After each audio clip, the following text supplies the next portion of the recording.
এরে নবীর উম্মতের দল, আমাদেরকে পাইলে তাদের কলিজা ভরা কান্নার আওয়াজ। জন্মভূমির মায়া ত্যাগ করতে পারে না, ওই ঈদের সময় কান্না করে, হুজুর কত ঈদ যায়।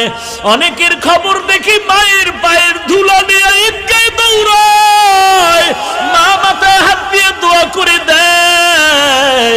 ওই সন্তান কান্না করে, মায়ের আশীর্বাদ পাইলাম না, মায়ের সাথে কথা বলবো পারলাম না, মা মোবাইল করেছে, আমি ঘুমেছিলাম, উঠিয়া যখন আমি মাকে কল দেই ধরে না।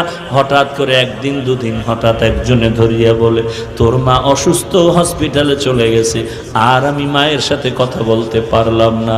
হসপিটাল থেকে মা চির কবরের বাসিন্দা হয়ে ফেরত আসছে। এরে নবীর উম্মতের দল, দুনিয়াটা কিছুই না রে ভাই। প্রতি বছরে ময়দানে বয়ান চলবে, একদিন তুমি থাকবা না, আমি থাকবো না রে বাবা। এ যুবক,